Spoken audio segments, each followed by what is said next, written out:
मुंबई गोवा राष्ट्रीय महामार्गावर अपघातांची मालिका थांबायचे नाव घेत नाहीये.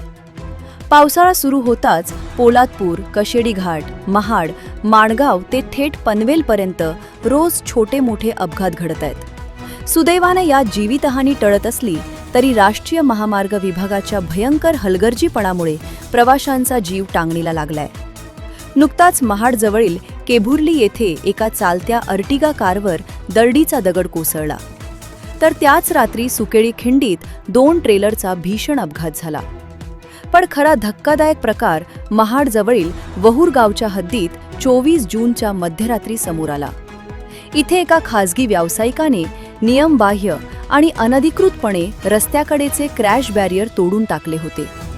रात्रीच्या अंधारात रस्ता न दिसल्याने एका टेम्पोची या अर्धवट तोडलेल्या बॅरियरला जोरदार धडक बसली. ही धडक इतकी भयानक होती की लोखंडी क्रॅश बॅरियर टेम्पोच्या इंजिनमधून घुसून थेट टेम्पोच्या पाठीमागच्या बाजूने आरपार निघाले. देव तारी त्याला कोण मारी या म्हणीप्रमाणे टेम्पो चालक थोडक्यात वाचला. पण या हुकुमशाही वृत्तीमुळे निष्पाप चालकाचा जीव गेला असता.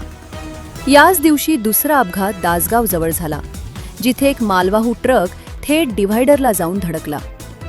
संपूर्ण महामार्गावर अनेक ठिकाणी खासगी व्यावसायिकांनी स्वतःच्या फायद्यासाठी वाहने आत बाहेर करण्यासाठी अधिकृत परवानगी न घेता क्रॅश बॅरियर्स हटवले आहेत.